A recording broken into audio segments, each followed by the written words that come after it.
Let me tell you about a letter that was never supposed to be found.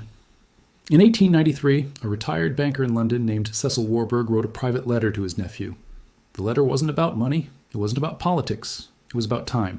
Specifically, it was about a pattern he had noticed across his 40-year career in European finance. He wrote, and I'm paraphrasing from the translated correspondence that was later catalogued in the British Library's financial archives, "Every man believes the storm ends when the thunder stops. But the real destruction comes in the silence after, the freeze, the long freeze. That is what kills the harvest." Now, Cecil Warburg wasn't a prophet. He wasn't some mystical figure. He was a numbers man. And what he had observed, sitting in his leather chair in 1893, was something that modern economists and historians would take another century to formally describe. He noticed that financial catastrophes didn't just happen and then resolve. They happened, seemed to resolve, and then entered a second, longer phase that was far more destructive than the initial crash. And that second phase, that quiet devastation, lasted roughly 40 years. I bring this up because right now in 2025, there is a very popular and very comforting idea circulating online. The idea goes like this. We are in a fourth turning. The crisis started around 2008. It will climax around 2025 or 2026. And then, like clockwork, we enter a new first turning, a new high, a new golden era. Spring returns, the sun comes out, everything gets better. And I understand why that idea is attractive. I really do. Because it gives us a finish line. It says, just hold on a little longer and the worst will be over. But what if that's wrong? Not slightly wrong, fundamentally wrong. What if 2026 isn't the end of the storm, but merely the eye of it? What if the real crisis, the deep structural transformation that reshapes how you live, how you work, how you own things, and how your children grow up, what if that hasn't even fully started yet? That is the argument I'm going to lay out today. And I want to be clear from the start. I'm not here to scare you. I'm not here to sell you a bunker or tell you the world is ending. The world isn't ending, but it is changing. And the difference between people who thrive through major historical transitions and people who get crushed by them almost always comes down to one thing: timing. Not timing the stock market, timing reality, understanding where you actually are on the historical map versus where you think you are. So here's what we're going to do. We're going to challenge the dominant 80-year cycle model, the one made famous by Strauss and Howe in their 1997 book, The Fourth Turning. And we're going to introduce a longer framework, a 120-year model, one that doesn't contradict the fourth turning theory, but actually extends it, completes it. And when you see the full picture, I think you'll understand why so many people who study these patterns privately, behind closed doors, in academic circles and financial institutions, are not celebrating in 2026. They're bracing. Many of you in the comments have been pushing me toward this topic for months. Some of you have been referencing the work of Kondratiev, the Russian economist who identified long economic waves before Stalin had him executed for it. Others have brought up the Saeculum concept and argued that it's been misapplied. And several of you have directly asked me, is the fourth turning really the last turning, or is there something beyond it? Today we answer that. We're going to cover the historical evidence. We're going to look at what actually happened after previous fourth turning climaxes in 1865 and 1945, and why the aftermath was far more complex than the simple spring narrative suggests. We're going to examine what I'm calling the institutional ice age, a concept that I think explains what's happening right now better than any political framework. And we're going to talk about what you can actually do about it, practical, grounded, real-world strategies that have worked for people who navigated these transitions before. No doom, no fantasy. Just pattern recognition applied to the present moment. Let's start with the model everyone thinks they understand, but almost nobody has read in full. William Strauss and Neil Howe published The Fourth Turning in 1997, and I want to give credit where it's due. That book was genuinely ahead of its time. Written 4 years before September 11th and 11 years before the 2008 financial crisis, it predicted that America would enter a period of severe institutional crisis somewhere around 2005 to 2025. It described a period where public trust would collapse, where political polarization would become extreme, where a catalyzing event would force the nation into a period of collective struggle. Sound familiar? The framework is elegant. American history, they argued, moves in roughly 80-year cycles called saecula. Each saeculum contains 4 turnings, each lasting about 20 years. A high, an awakening, an unraveling, and a crisis. The crisis, the fourth turning, is the winter. It's the period where the old order breaks down and a new one is forged. The American Revolution, the Civil War, World War II, each one roughly 80 years apart. And according to this model, we entered the current fourth turning around 2008. maybe as early as 2001 depending on how you count, and it should resolve by the late 2020s. After that, a new high begins, new institutions are built, social cohesion returns, prosperity follows. This is the version you see everywhere online, the clean version, the reassuring version. But here's what almost nobody talks about. Strauss and Howe themselves acknowledge that fourth turnings don't end cleanly. In their less cited academic papers and in Howe's later interviews before his passing in 2023, he repeatedly warned against the idea that the fourth turning has a neat resolution date. He described the transition out of a fourth turning as messy, prolonged, and often marked by a false dawn, a period where people believe the crisis is over while the structural transformation is still ongoing. Think about that. Even the creators of the model warned against doing what most people are doing right now, which is circling 2026 on their calendar and waiting for the all-clear signal. But it goes deeper than that. The 80-year Saeculum model focuses primarily on generational archetypes and social mood. It tracks how the collective psychology of a nation shifts over 4 generations, and it does this remarkably well. But what it doesn't fully account for is the economic and institutional layer underneath. This is where Kondratiev comes in. Kondratiev was a Soviet economist who, in the 1920s, identified long waves in capitalist economies lasting roughly 40 to 60 years. These waves, later called K-waves, describe the rise and fall of technological and economic paradigms. The age of steam, the age of railways, the age of steel and electricity, the age of oil and automobiles, the age of information technology. Each wave has a spring, a summer, an autumn, and a winter. And crucially, Kondratiev's winter is not the same as Strauss and Howe's winter. They overlap, but they don't align perfectly. When you overlay the Kondratiev wave onto the Strauss-Howe Saeculum, something interesting happens. You notice that the social crisis of the fourth turning tends to begin before the economic winter has fully played out. The fourth turning is the political and social earthquake, but the economic ice age, the deep structural freeze where industries die, currencies shift, ownership models transform, that extends well beyond the fourth turning's resolution. After the Civil War ended in 1865, the social fourth turning was technically over, but what followed? The Long Depression of 1873 to 1879, one of the worst economic contractions in American history. The social crisis resolved, the economic freeze continued for another 14 years. After World War II ended in 1945, the social fourth turning resolved beautifully. But the global economic restructuring, Bretton Woods, the Marshall Plan, the complete redesign of international finance, that process continued into the 1960s. And some economists argue it wasn't truly complete until Nixon abandoned the gold standard in 1971, a full 26 years after the war ended. Do you see the pattern? The social storm ends. People celebrate. But the institutional and economic transformation continues for decades. And it's during that extended transformation period, that quiet phase after the thunder stops, that the most profound changes in everyday life actually take place. That is the blind spot in the 80-year model. And that is why we need to talk about 120 years. So where does 120 years come from? It's not arbitrary. And it's not something I invented. It emerges naturally when you combine 3 overlapping cycles that historians and economists have identified independently.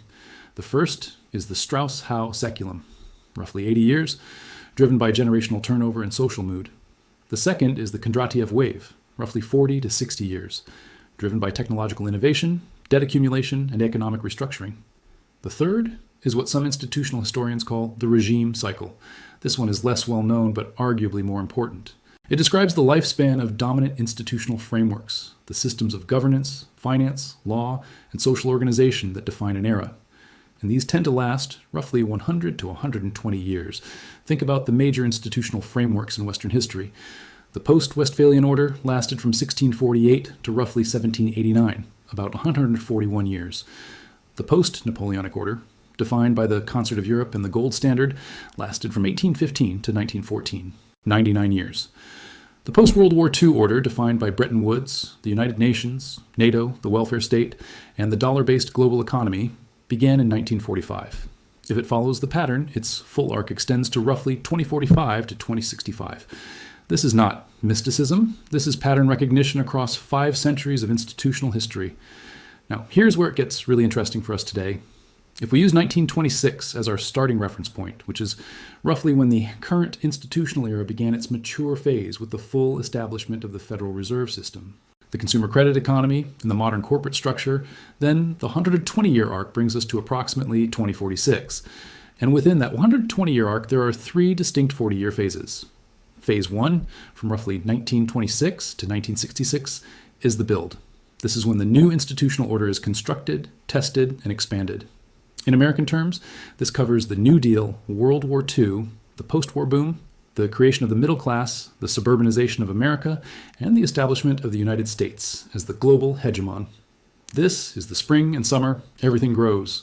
Phase 2, from roughly 1966 to 2006, is the peak and decay. This is when the institutional order reaches its maximum extension and then begins to hollow out from within. The social revolutions of the late 1960s, the stagflation of the 1970s, the debt-fueled expansion of the 1980s and 1990s, the financialization of the economy, the outsourcing of manufacturing, the rise of the service and information economy. On the surface, everything looks fine. GDP grows, the stock market soars, but underneath, the structural foundations are being eaten away. This is the autumn. Phase 3, from roughly 2006 to 2046, is the long winter. And this is where we are now, not at the end of it, in the early to middle stages of it. The 2008 financial crisis was the first frost. The political upheavals of the 2010s were the first heavy snows. The pandemic, the inflation, the institutional distrust, the technological displacement, these are the deep freeze setting in. And according to this framework, the freeze doesn't break until the mid-2040s, when the old institutional order has been fully dismantled and a new one has taken its place. Now, I want to pause here and address something important. When I present frameworks like this, I always get two types of responses. The first group says, this is exactly what's happening. I can see it. The second group says, you're just fitting data to a theory. You can make any pattern work if you cherry pick your dates. And the second group has a valid point. Pattern recognition can become pattern fabrication if you're not careful. So let me be transparent about the limitations. These cycles are not precise. They don't operate like clockwork. They are tendencies, not laws. The dates I'm using are approximations. The 120-year framework is a lens, not a prophecy. But here's why I think this lens is valuable right now, even with its imperfections. Because the alternative lens, the one that says the crisis ends in 2026 and everything goes back to normal, is not just imprecise, it's dangerously incomplete. And building your life strategy around a dangerously incomplete model is worse than building it around an imperfect but more comprehensive one. So with that caveat in place, let's talk about what the long winter actually looks like on the ground. Because this isn't abstract theory. This has real implications for how you live your life in the next 20 years. Here's the distinction I want you to hold in your mind. There is a huge difference between a recession and an ice age. A recession is when the economy contracts and then recovers. It's a dip. It's temporary. It hurts. But the system that existed before the recession is still intact afterward. The same banks, the same currency, the same rules of ownership, the same career paths, the same social contract. Everything bounces back to roughly where it was, maybe with a few bruises.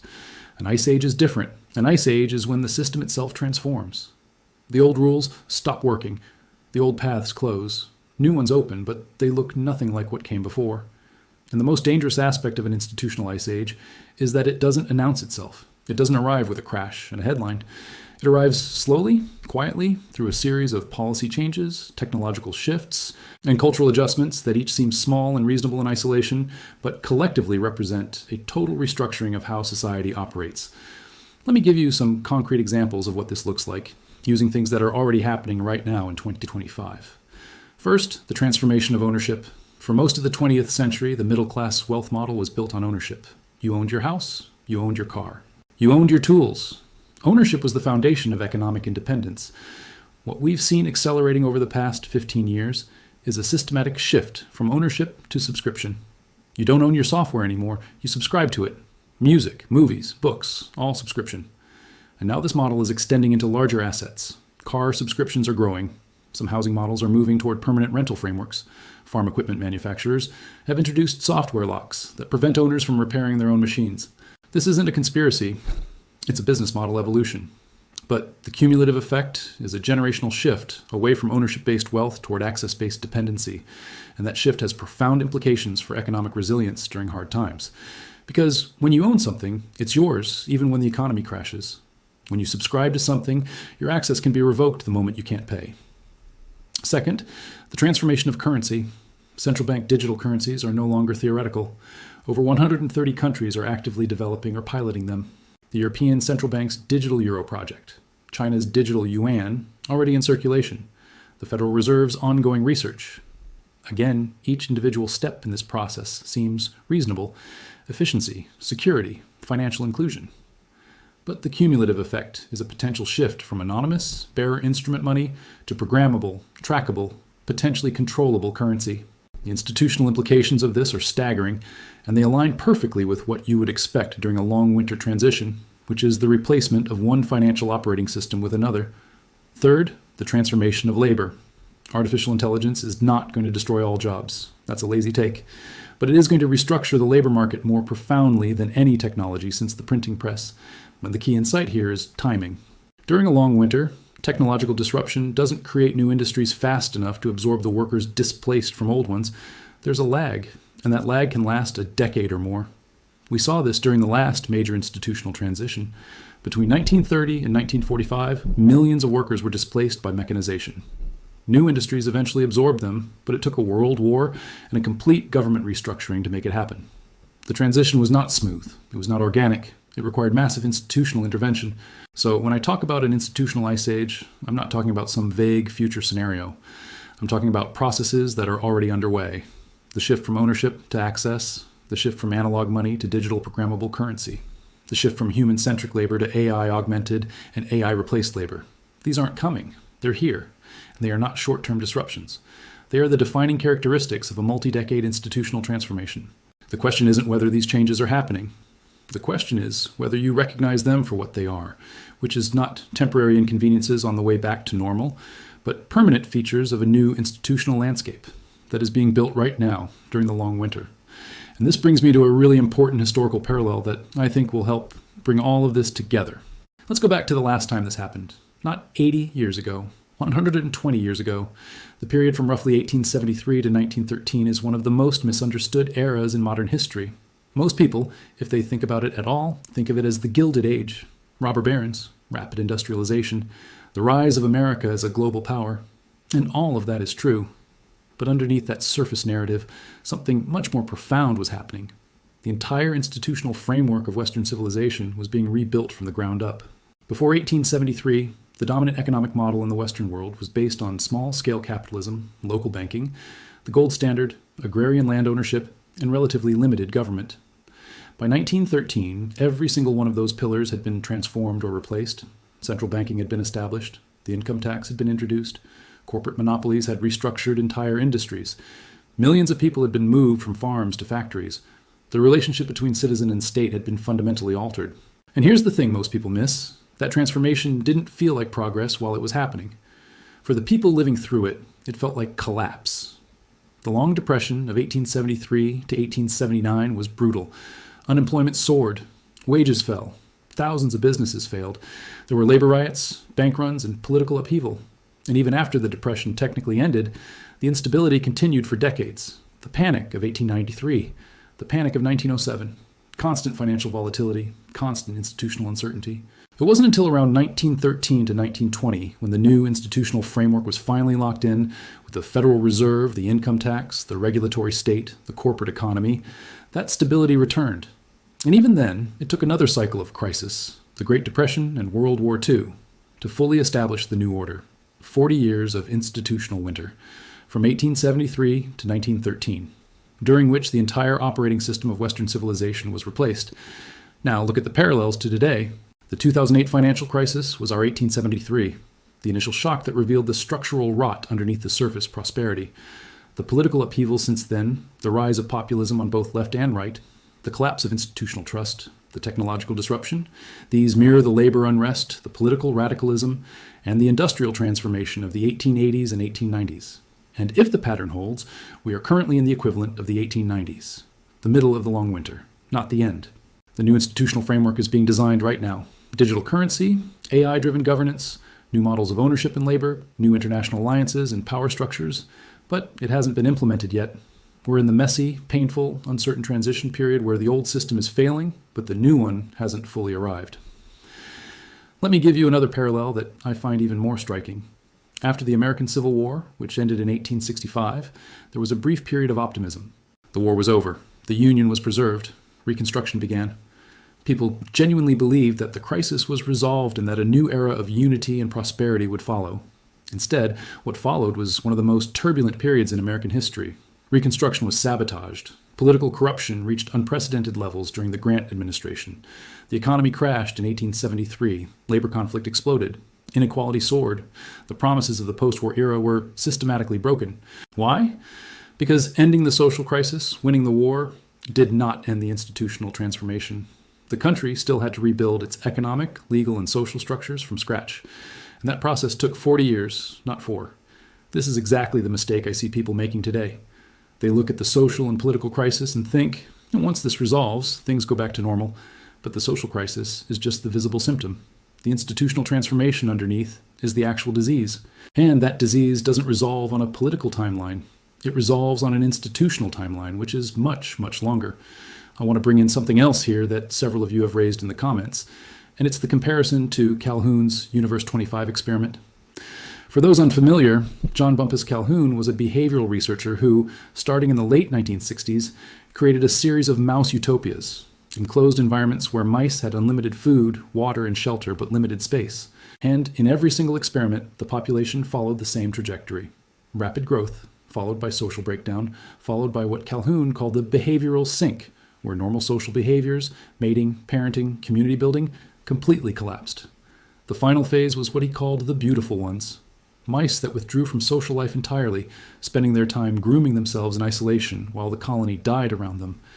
Now, I want to be very careful here. Mice are not humans. Controlled experiments are not civilizations. The direct comparison has serious limitations, and I don't want to overstate it. But the structural pattern, growth, peak, behavioral breakdown, withdrawal, extended stagnation, does rhyme with the 120-year institutional cycle in a way that I think is worth noting, particularly the extended stagnation phase. In Calhoun's experiments, the colonies didn't crash suddenly. They declined slowly over a long period, and the decline was characterized not by dramatic events, but by a quiet, pervasive loss of purpose and social connection. That is what a long winter feels like from the inside. Now we have to address the elephant in the room. Because every time I discuss these patterns, the same debate erupts in the comments. And it's a legitimate debate that deserves serious treatment, not dismissal. One side says these cycles are natural. They emerge from the inherent dynamics of human generations, technological innovation, and institutional aging. No one plans them. No one controls them. They just happen, the same way seasons happen, because complex systems have rhythms. The other side says no. These transitions are engineered. Powerful institutions and individuals understand these cycles and actively steer them to consolidate control during the transition periods. The long winter isn't just a natural phenomenon. It's an opportunity that is being deliberately exploited. Here's my honest take, and some of you won't like this because it doesn't fully validate either position. I think the cycles themselves are natural. The evidence for long-wave patterns in economics, demographics, and institutional behavior is robust. It shows up across different civilizations, different time periods, and different political systems. The Kondratiev wave has been observed in economies ranging from 19th century Britain to 20th century Japan to 21st century America. The Strauss-Howe generational pattern maps onto not just American history, but British, European, and arguably Chinese dynastic history as well. These patterns are too consistent across too many independent contexts to be the product of any single coordinating intelligence. But, and this is a critical but, the fact that cycles are natural does not mean that powerful actors don't understand them and attempt to exploit them. These two ideas are not contradictory. They're complementary. Think about it this way. Weather is natural.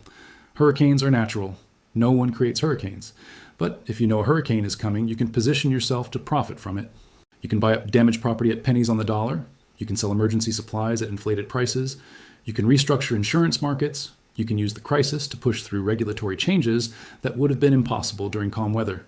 The same logic applies to institutional cycles.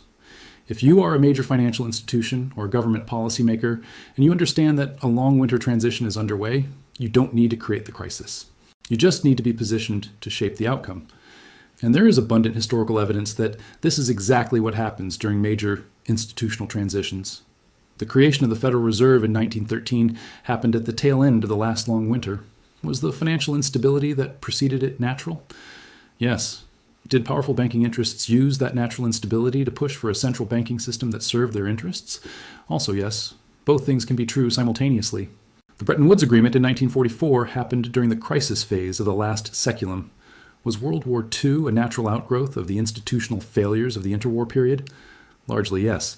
Did the United States use the war to establish a post-war financial order that cemented American economic dominance for the next 70 years?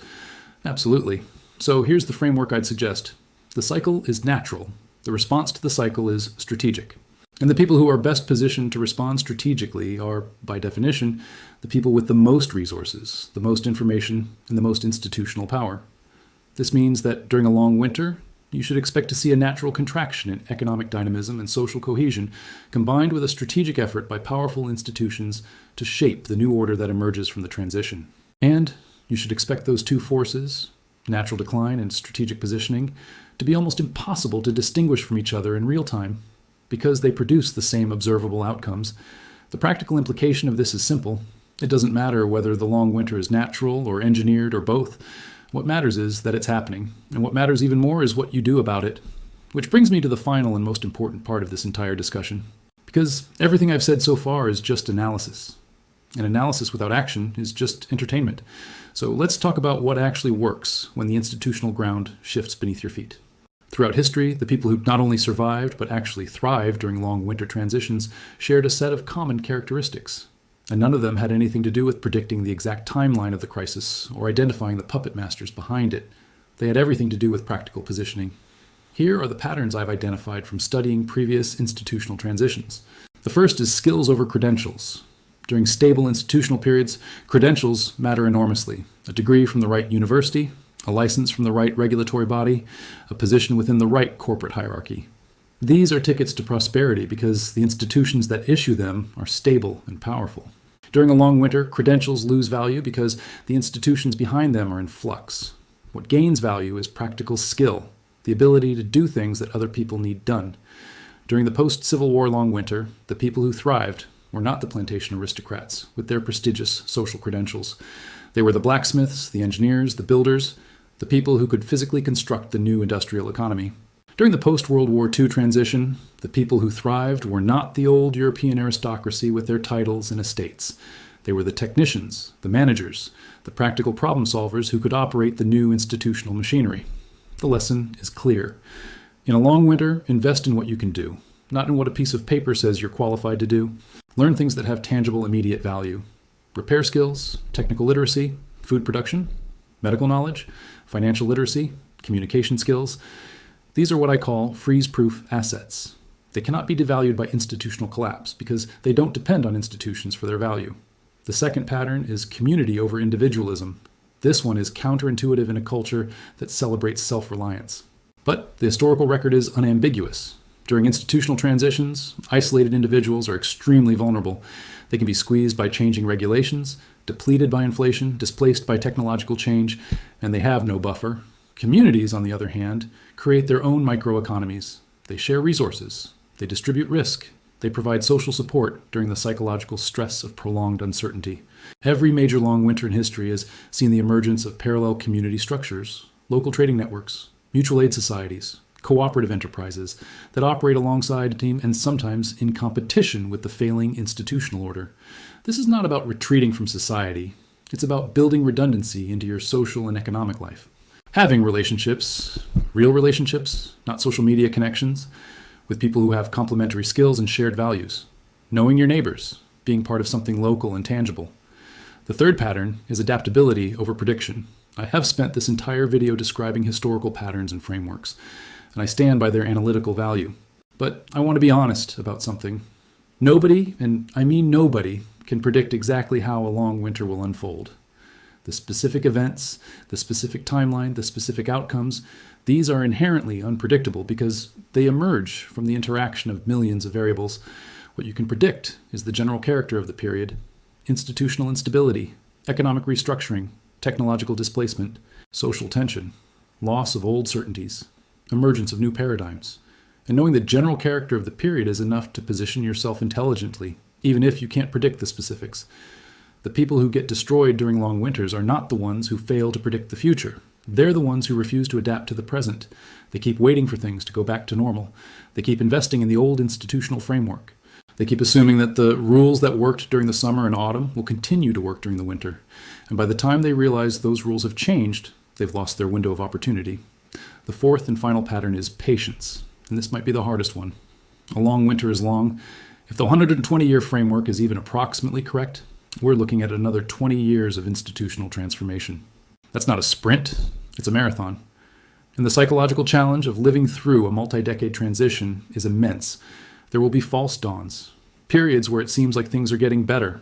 Markets will rally, politicians will declare victory, new technologies will promise utopia, and then the freeze will reassert itself because the underlying institutional transformation isn't complete. The people who navigate this successfully are the ones who make peace with the timeline, who stop looking for the exit and start building a life that works within the current reality, who plant trees that they know won't bear fruit for 10 or 15 years, but plant them anyway because they understand where they are in the cycle. And here's the thing that I want to leave you with, because I think it's the most important thing I've said in this entire video.